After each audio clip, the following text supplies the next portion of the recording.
Selamat pagi anak-anak yang terkasih. Kita belajar kembali untuk tema 6. Di subtema 2 ini kita akan belajar tentang membangun masyarakat yang sejahtera. Perhatikan penjelasan Ibu.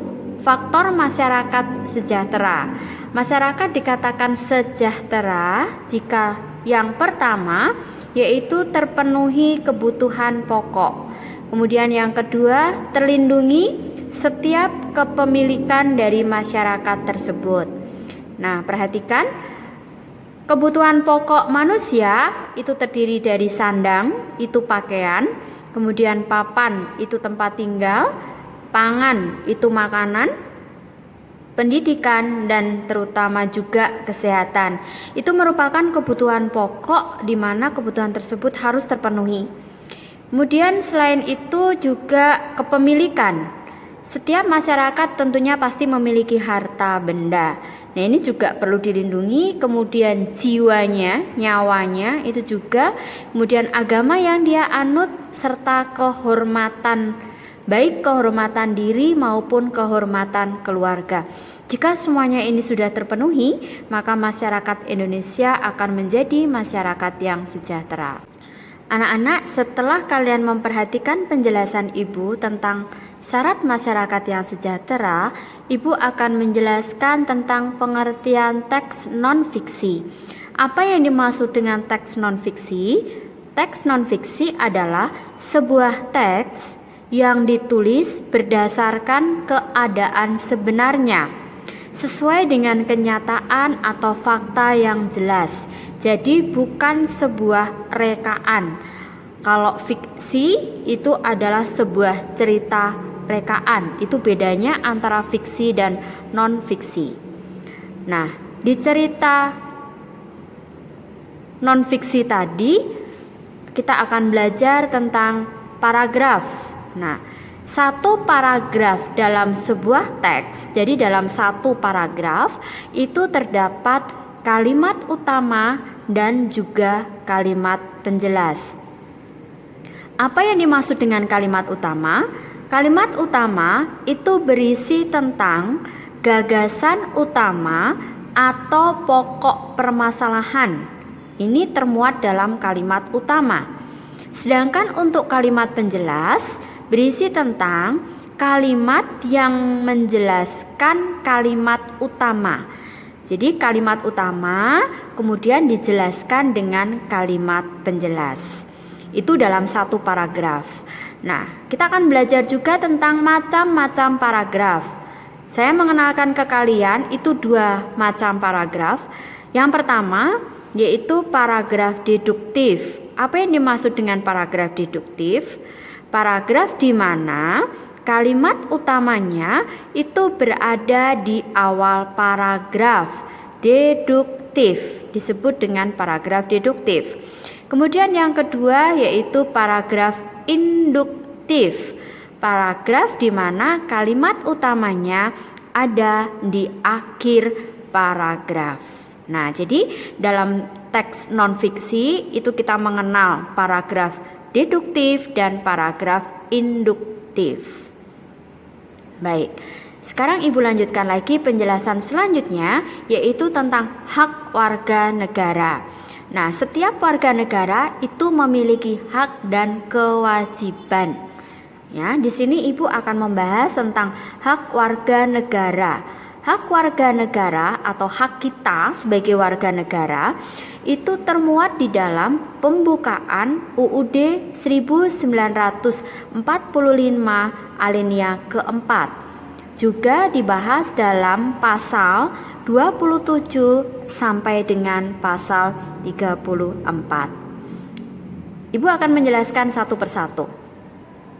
Hak warga negara adalah segala sesuatu yang diperoleh tiap warga negara tanpa terkecuali. Nah, tadi termuat di dalam pembukaan UUD 1945 yang berisi tentang memperoleh kemerdekaan dan bebas dari penjajah. Diingat, ini ada pada alinea pertama, ya. Jadi memperoleh kemerdekaan dan bebas dari penjajah itu termuat di dalam pembukaan UUD 1945 alinea pertama. Kemudian di dalam pasalnya, anak-anak perhatikan dan diingat dengan baik ya.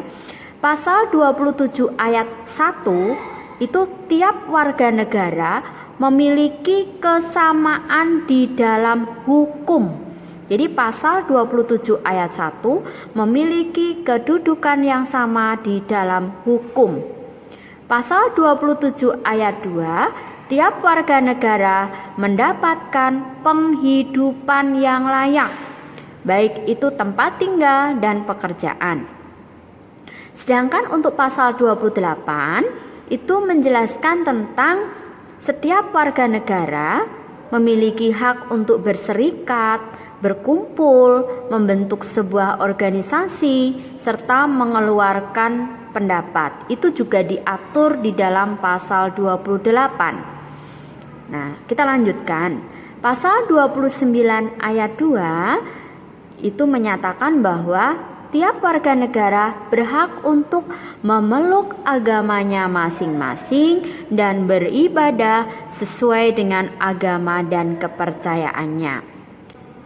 Ibu lanjutkan, untuk pasal 30 ayat 1 itu menjelaskan tentang keikutsertaan dalam usaha pertahanan dan keamanan, mempertahankan kemerdekaan Indonesia, serta memiliki rasa aman. Itu pasal 30 ayat 1. Di pasal 31 ayat 1 itu tiap warga negara berhak untuk mendapatkan pendidikan. Sedangkan untuk pasal 33 ayat 3, tiap warga negara berhak untuk memanfaatkan sumber daya alam. Tetapi jangan lupa kita juga perlu melestarikan sumber daya alam tersebut. Nah, untuk pasal terakhir, pasal 34 ayat 1, fakir miskin dan anak terlantar itu dipelihara oleh negara. Jadi pasal 34 ayat 1 ini membahas tentang hak fakir miskin dan anak terlantar. Negara berhak untuk memeliharanya. Nah, anak-anak, untuk membangun kesejahteraan bangsa, maka kita sebagai warga negara perlu meneladani sikap para pahlawan kita dalam kehidupan sehari-hari. Di sini Ibu memberikan contoh. Yang pertama adalah sikap rela berkorban. Contohnya, rela membantu teman yang terkena musibah, dengan rela hati menjaga kebersihan sekolah, kemudian dengan sukarela melakukan ronda malam, terutama untuk masyarakat yang sudah dewasa. Kemudian yang terpenting itu adalah kita harus memiliki sikap cinta tanah air. Hal yang dapat kita lakukan yang pertama, menggunakan barang-barang buatan dalam negeri, kemudian kita belajar kebudayaan daerah, selalu hidup rukun dan selalu gotong royong. Kemudian ada contoh lain yaitu membina persatuan dan kesatuan, ya. Kita tidak boleh memaksakan kehendak kita kepada orang lain. Kemudian saling menghormati perbedaan. Indonesia itu memiliki beragam agama, suku, budaya, maka harus saling menghormati dan menghargai. Kemudian dalam pergaulan sehari-hari kita menggunakan bahasa Indonesia. Itu merupakan contoh sikap kita untuk meneladani para pahlawan dalam kehidupan sehari-hari kita. Baik. Nah, sekarang Ibu akan lanjutkan untuk materi selanjutnya, yaitu tentang tari kreasi. Apa yang dimaksud dengan tari kreasi? Yang dimaksud dengan tari kreasi adalah tarian yang gerakannya merupakan perkembangan dari gerak tari tradisional. Itu yang dimaksud dengan tari kreasi. Di sini ada beberapa contoh tari di mana penarinya hanya satu, maka disebut dengan tari tunggal. Yang pertama itu tari legong. Nanti gambarnya bisa kalian lihat di buku cetak ada. Tari legong cirinya penarinya adalah perempuan Kemudian tari legong ini berasal dari Bali. Lalu ada tari Gatot Kaca. Itu tarian yang berasal dari Jawa Tengah. Penarinya seorang laki-laki. Tari Gatot Kaca ini menggambarkan tentang tokoh pewayangan yang sakti yang dari Pandawa, yaitu yang bernama Raden Gatot Kaca. Yang ketiga, tari Jaipong. Tari Jaipong ini tari yang berasal dari Jawa Barat. Penarinya adalah seorang perempuan.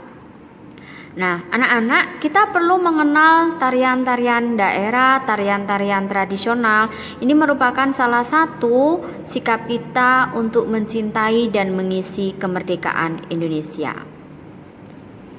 Baik anak-anak, tadi di depan Ibu sudah menjelaskan tentang manfaat atau hak yang dimiliki oleh tiap warga negara, di mana diatur dalam pembukaan UUD 1945 alinea pertama, juga diatur dalam pasal 27 sampai pasal 34. Nah, sekarang apa sih manfaat pemenuhan hak bagi warga Indonesia sehingga tiap warga negara itu haknya harus dipenuhi? Nah, ini memiliki berbagai macam manfaat.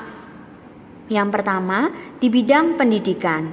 Nah, ketika hak kita di bidang pendidikan ini terpenuhi, ya di mana tiap warga negara wajib untuk mendapatkan pendidikan, maka manfaatnya yang pertama, kita akan menambah pengetahuan dan keterampilan kita. Selain kita menambah pengetahuan dan keterampilan dengan masyarakat yang berpendidikan, maka akan membantu salah satu tujuan kemerdekaan Indonesia, yaitu mencerdaskan kehidupan bangsa. Ketika masyarakat itu berpendidikan, maka masa depannya itu akan terjamin untuk memenuhi kebutuhan hidupnya. Nah, itu adalah manfaat ketika terpenuhi hak di bidang pendidikan. Sekarang terpenuhi hak di bidang hukum. Manfaatnya apa? Yang pertama, kehidupan menjadi aman, damai, tentram, dan berkeadilan. Kehidupan negara antar warga, antar masyarakat menjadi rukun, sejahtera. Itu adalah manfaat pelaksanaan hak di bidang hukum. Kemudian manfaat pemenuhan hak di bidang ekonomi. Yang pertama, akan meningkatkan kesejahteraan dan taraf hidup masyarakat. Kemudian akan mengurangi pengangguran, mengurangi kesenjangan sosial antara yang miskin dan antara yang kaya. Kemudian juga akan dapat meningkatkan pendapatan. Maka program pemerintah yaitu dengan memberikan bantuan dengan bunga yang rendah, kemudian memberikan bantuan dan pelatihan kepada UMKM, yaitu salah satu pemenuhan hak terhadap bidang ekonomi. Kemudian yang terakhir adalah pemenuhan hak di bidang sosial dan budaya. Manfaatnya yang pertama, mendapatkan jaminan dan fasilitas kesehatan. Ini di bidang sosial ya. Ada namanya kartu sehat, lalu ada BPJS, yaitu salah satu pemenuhan di bidang kesehatan. Kemudian dapat mengembangkan minat dan bakat, ini di bidang kebudayaan. Yang terakhir, kita mudah untuk mendapatkan informasi. Nah, anak-anak yang terkasih, demikianlah penjelasan Ibu untuk subtema 2 di tema 6 ini pada pembelajaran 1, 2, dan 3. Anak-anak mohon diperhatikan dengan baik, kalian bisa review ulang, bisa baca kembali di buku cetak sehingga kalian lebih paham. Kita akan bertemu kembali di pembelajaran 4, 5, dan 6. Terima kasih atas perhatiannya. Tuhan memberkati.